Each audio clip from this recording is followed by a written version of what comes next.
Hi, this is Giovanni da Prat, the author of the content of this presentation, and also I'm going to be your speaker. In case you have any doubts, please do not hesitate to contact me via email or either WhatsApp. Okay, I do have other presentation already published. It's a basic examples on pressure transient analysis in the case of a homogeneous reservoir. And it has been requested to do something similar, but in the case of a naturally fractured reservoir. So what we're going to see is a brief presentation on how the analysis is made in the case that we deal with a fractured reservoir, and also using the two porosity model. Okay, let's start with the objective of the test, so you're going to have an idea how the method is going to work, the interpretation process, I mean. So we need to determine the naturally fractured reservoir parameters, omega and lambda, according to the two porosity model. There are other models for naturally fractured reservoirs, even three porosity, but in this case we're going to use this one here. In addition to that, you need to determine the reservoir pressure trend and the limit nature. And we're going to apply both a single event analysis, let's say the classical well test analysis, where you get an event, a build-up or drawdown, and then you try to derive the reservoir parameters, and then you do the simulation of the whole test. And the convolution method, which nowadays is quite common to use, and we're going to see the advantage in using this, the convolution method. So here there are the reservoir and well data. Here we know it is a naturally fractured reservoir. In many cases, you just have to find out what type of reservoir we're dealing with from the interpretation, but here it is quite clear from geology and petrophysics that we're dealing with a naturally fractured reservoir. Initial pressure, saturation pressure, thickness, you can see you have all these values here. We're not going to detail all of them. We're dealing with an oil, a GOR of 561, and other relevant fluid parameters. Some of these, like the formation volume factor, we gather from program correlations, not PBT, but they're very close, probably 5% difference.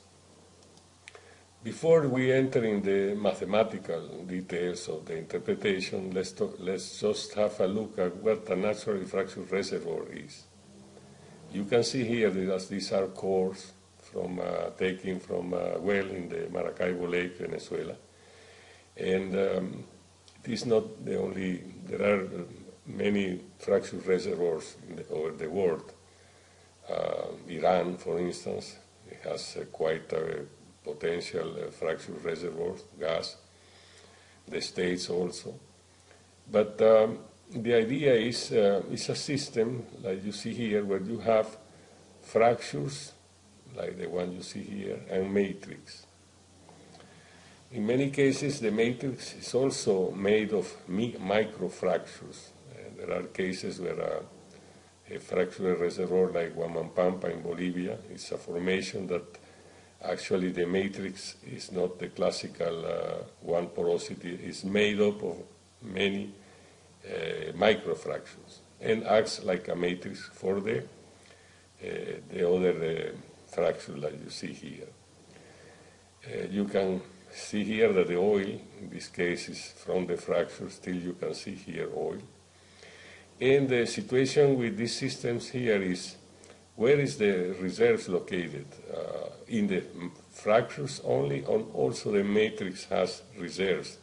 And actually, if that's the case, then the reserves are contained in the matrix, and the fractures just act like a bridge to the well to get the oil.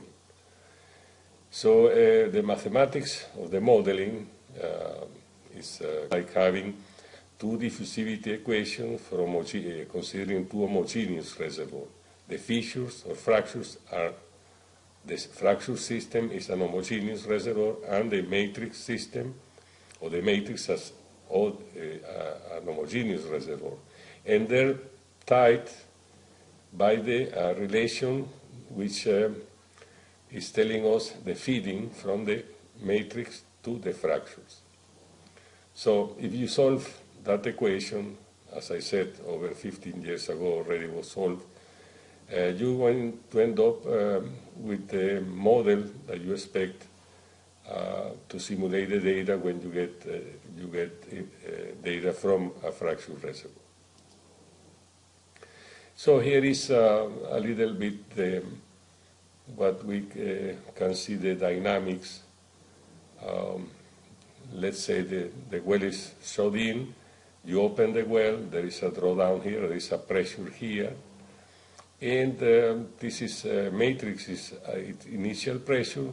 Once you establish well flowing pressure here, then major contribution is the fractures that you see here, and then eventually there is a drop in pressure here, and depending on the matrix permeability, this is going to start the process of feeding the fractures. So the way to feed the fractures could be like a pseudo-steady state type, which is you got one pressure here in the fractures, one pressure in the matrix. It's just a relationship like, let's say, Darcy's law is the difference with some constants related to the matrix block size and other parameters. In the case of transient pressure profile is another model. So when we reach the two porosity model, you have a choice of choosing either the pseudo-steady state pressure profile or the transient pressure profile. In this case, as the name says, this is a transient, and then the feeding is going to be depending on time. And these two parameters here, lambda and omega, they're related to lambda especially is related to the matrix permeability of this ratio here. The lower the matrix permeability, the lower the lambda is. And then so there are some shape factors that, as I said, are related to the dimension of the blocks. There are many publications here, and I can refer to them if you're interested. And then there is another parameter related to the storativity capacity. This is omega, which relates the hydrocarbon contained in the fractures over the total hydrocarbon content. So let's say that omega is equal to 0.1, then it means that 10% of the hydrocarbons are in the fractures. Okay, as I said before, there is these two diffusivity equations in parallel, and then they be linked by the feeding of the matrix to the fractures. When you do that, and then you're going to have, this is your expected solution in a dimensionless time, a dimensionless solution. It means that after we have well storage, which is always present no matter what, even information testers volume, you do have a well storage. After you get out of the influence of the well storage, you're supposed to have here some radial flow, infinite radial flow associated to the fracture system. And then there is a transition. The shape, the trend of this transition, it depends on if it is a double porosity pseudo-steady state transition or transient. In which case, in this case here, you can have the valley could be deeper, and in this one here, the transient is going to be different from here, but at the very end they should be, as you may expect, the same when you get the infinite acting radial flow for the total system. So this has been already in place. Software is prepared to type of algorithms, then okay, you can train your system with this type of signature here. I took this information, which is very simple, from the Kappa Engineering DDA book. So let's go to our test. And test is, even though it's inspired on field cases, I have to redesign it just to avoid confidential type of things. But just to tell you that it is inspired on what you see in many cases in the field. It's a trend here. There are some build-ups like monitoring. Actually, you have a production period here, which is several drawdowns here, and then previous to that, there is a cleaning part. Then you do a drawdown, 300 hours, 200 hours, and 600 hours drawdown, and finally a build-up. You can see the build-ups, probably the one that are acquired in the field. In many cases, you don't acquire these, and you just acquire a few points during the last part of the drawdown to have a reference for your delta P's, and then you do your build-up. And in many cases, you only count with the build-ups, okay? Even though you can have this bottom hole pressure from extrapolation from the wellhead pressure and rates. So what I'm trying to say that this, if it's not directly measured, you can get it indirectly by using gradients or correlations. Okay, so this is your rates. And here, as you see here, we're going to have 4 build-ups. And the idea I'm going to show you here is to do the analysis and also to see the deconvolution benefits. In cases like this, where you can imagine just looking this, no need to do any analysis, but the build-ups are short, as you can see here. And this, as I said before, so we're going to start, maybe if you got a lot of experience, you already start with the convolution, because basically there is one single phase flow. Reservoir pressure is always above the bubble point. You got one phase, and that means it's a requirement for to apply the deconvolution also. So let's do first the single event analysis, or the classical analysis. I call it single event because it's just one build-up, or in this case, or drawdown. I analyze, and then I try to simulate the whole test history, the classical way. So here we're going to have the 4 in one plot. You see here all the 4 build-ups. Some of them are, you don't see here, but there are 4. And this also you can do in one plot to have all these three drawdown periods, which are different in duration, as we showed you before. This one is 300, or let's see, don't remember where, it's 300, 200, and 600. Okay, so what let's go like step by step, like not knowing, basically probably you starting with this business of analyzing data. What you do is the first thing is to try to identify flow regimes, okay? Like here, we're going to use the first build-up. We have used other build-ups. We're going to use the first. And then you can see here wellbore storage, then keep wellbore storage decreasing. Then finally here, you're supposed to have a stabilized or a flat part as this tool. By the way, this tool here is a flow regime diagnostic tool. Is included in the program Sapphire if you use that software. So the last point during the build-ups is here. And let's go back again just to make sure what are we expecting? We're saying that if it is a two-porosity pseudo-steady state, so the behavior should look like this one here. The signature is like this one.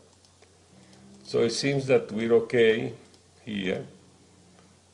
It's going down. Actually, if the test stops here, you may consider other models, not two-porosity reservoir. But here we're, as I said, from geology, petrophysics, and other information, we're dealing with a naturally fractured reservoir.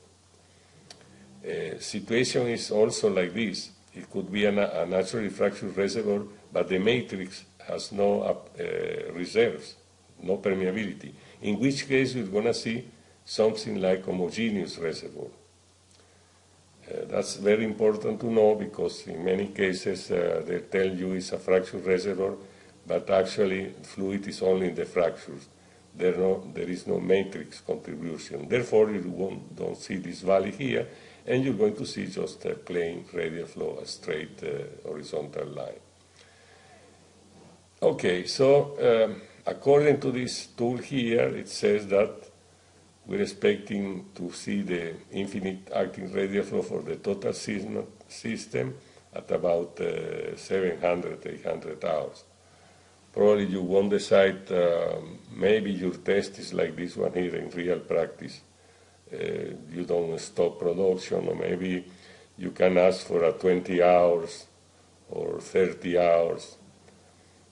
So if you go further than this, you need to be aware that it may take, like this case here, over 600 hours just to get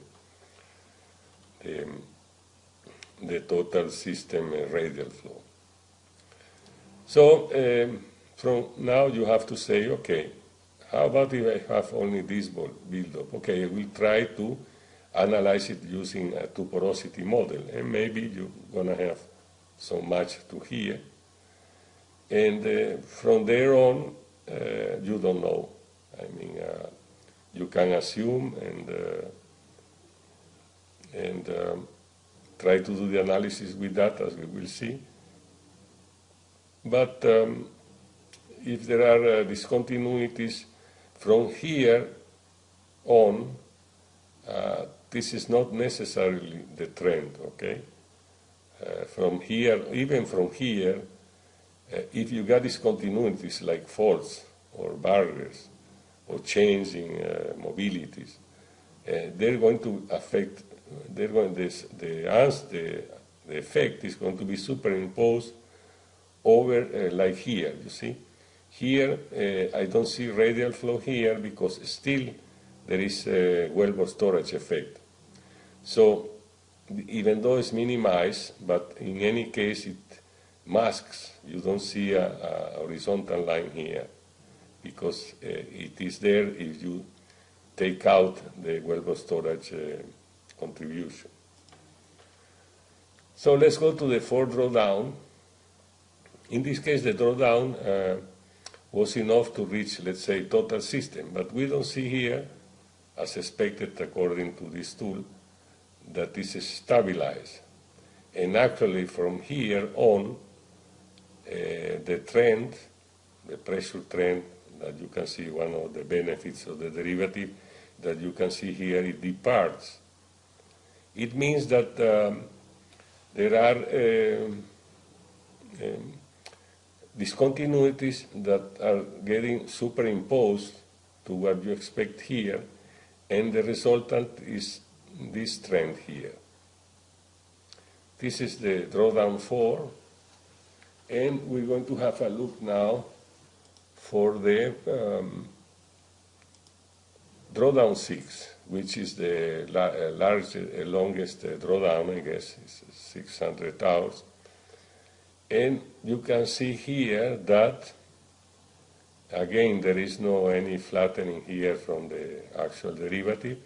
Rather, it keeps tendency going up, and it looks like we're reaching pseudo-steady state because the slope is around 1 from this point on. And that means that it's a closed system, And if you start playing with this regression by experience, you're going to use some boundaries, some closed outer boundary, and start feeding the data. So what we did here, this is the reason these are tools too. Once you use these tools, they already make a previous calculation. So when you go and simulate, you can use these values, these local values, that will help you the modeling. I will show you later when we do the example. Later on, we'll use Sapphire, and then I reproduce these features here. Okay, now let's say that we got a simulation for this drawdown. You can see here is quite nice over here.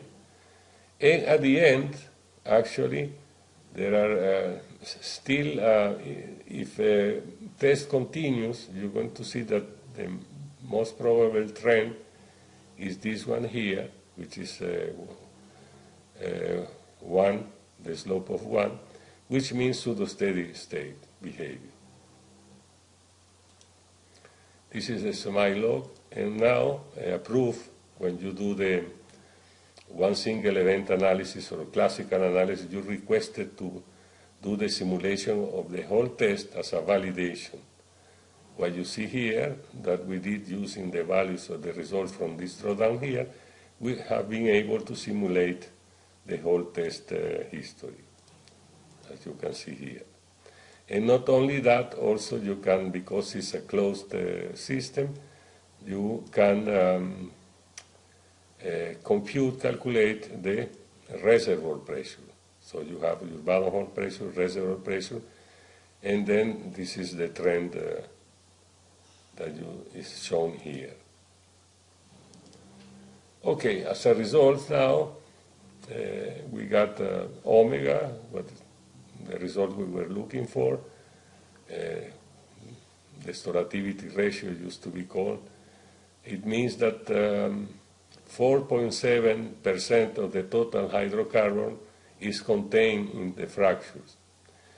Then you have a lambda value, which is e to the minus 7, which is not small. Well, you can say minus 7 is small, minus 6 is small. But in this range of lambda values, it's not as small. It's not small. So we can see the transition, the feeding.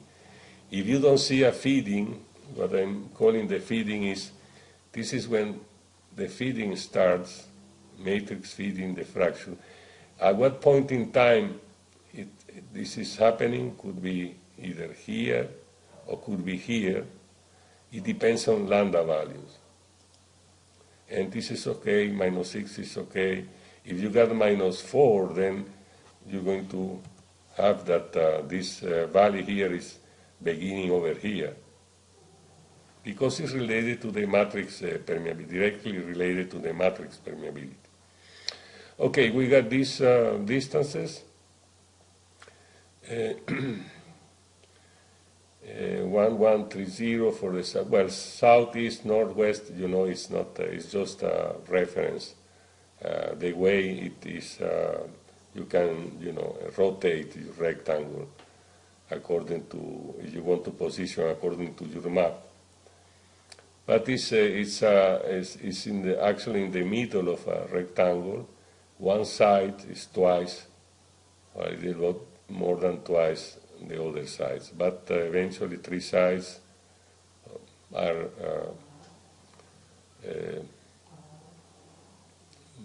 not equal, but not very far apart. So you got your stock tank initially in place, and because you got this area here, and you're talking about an area of 2 to 7 acres. Your final pressure is 4494.06. That's the pressure at the end of the test, which is this one here. So interpretation of pressure transient data acquired during the longest drawdown events allow to identify not only a two-porosity type of reservoir, but also a closed rectangle type of limit, based on presented flow regimes. Okay. In the case of build-ups, the periods were not enough to reach infinite acting radial flow regime for the total system. And actually here we're introducing that this could be a good example for the deconvolution method to apply, which we're going to do next. Okay, probably you're familiar or not with the deconvolution method. If you're not, I already have other, you tell me and then I'll send you some basic information. But you have to be nowadays aware that this is a method that many people is very common to use. So we're going to compute this deconvolution. We're going to fit with these 4 build-ups that you see here, you have seen before. And then you enter, you're going to see when I use the software, how we get this, this resulting, let's call it deconvolve function. It is representing 1200 hours testing time, a constant rate type of solution. So you see here that just using the build-ups, you can see that there is this two-porosity feature here, because during the build-ups is shown, and the deconvolve, and you know the last, we were about 1200, is 1000 total testing time. Now you got 1200, which you add more time as the convolution, it says inherent in the convolution. You got your testing time is the total testing time, including build-ups and drawdowns. So if we do the simulation of using the deconvolve pressure, now we're not simulating one drawdown. Well, actually it is a drawdown at a constant rate, but not to get confused with the longest drawdown that we did in the single event analysis, which lasts 600 hours. This is now 1200 hours. Still, you can see here that this is the way to go to the steady state. It could be better defined that in the case of the last the drawdown event, but it could have been a good idea just to have more points, so to get the trend more defined. But anyway, this is inherently in any interpretation process. Here there is not quite a good match. I tried so many, I tried to do it many times, I could not get it. Probably if you get it, you tell me, I send you the data, you try to get it. It will be a pleasure to discuss with you. But the other, you see this is going to affect omega in a way, and also affecting all parameters. It is a nonlinear regression, but I don't use any parameters constant. I used to go with all the parameters and to get a final solution. Okay, and this is for the semi-log for the build-ups. You can see here that also there are no, this is a good match here, but here it's not as we like to, or even for this build-up here, this is the deconvolution solution to the analysis of the deconvolved pressure is not reproducing this build-up, which is not happening in the previous case in the single event type of analysis. Okay, these are the results. And again, omega is 0.042 compared to previous result for the single event analysis that it's about 0.047. This is, we're having 0.042. This is in the order 2 e to the minus 7. A little bit difference here is this side here is quite, not twice, but let's check again. Here we're having 2200, and over here we're talking about 3800. So it means that the area of drainage is bigger, and therefore, being bigger, for that amount of oil, cumulative oil, your pressure, average pressure at the end of the test is going to be bigger than the one used that we got with the single event analysis. Mainly because you can see here, to get the match, we use results, which means we needed to use a bigger area.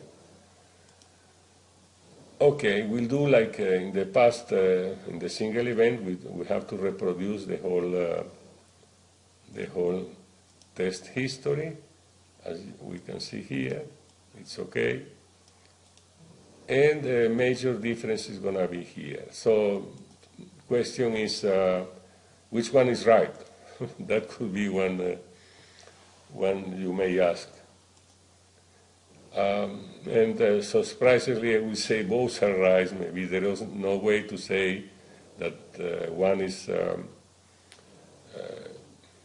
better than the other, or one is the one to be considered. So this is, you see the difference, start splitting. Initially, probably you don't see, because the pressure is not going in any way, is not going down as fast as we start depleting. So conclusions from a practical point of view: the right results for reservoir parameters, as we saw, skin factor, limit nature, are the same using both methods. And regarding drainage area, there is a difference of 3, as we saw, 3 to 1.5 for using the deconvolved pressure, and 2 to 7, which means that the trend of the reservoir pressure is different. So if we compare results, even though there is quite a good pressure match obtained using both methods, we have to say that the single event analysis is of better resolution. However, pseudo-steady state flow regime is not well defined in neither of the two methods. Certainly, we got a point, at least the last point is in the trend, but it could be a good idea to have it more points. Reason maybe the build-ups were short, so even though we had almost 600 hours extra for the deconvolution, we still at the early stage of the pseudo-steady state. So it means that both are an interpretation, and therefore both should be valid, because it's an interpretation and is based on playing with drainage. By the way, we should say this, quite a benefit. None of the build-up events have the duration as to identify infinite active radial flow in the total system. So what we're going to do now is we're going to use the software, and then we start with the build-ups rather than the drawdowns. We start using the deconvolution first. Okay. Another very important to know, the deconvolved pressure is not a measured pressure. Okay? It's resulting from a transformation process. We're transforming rates to one single rate. It's a process, but the resulting deconvolved pressure is just resulting from a process. It's not a direct measurement. So based on things like on these comments here, I have to say that both methods are equally valid. But again, any comments, please don't hesitate to contact me.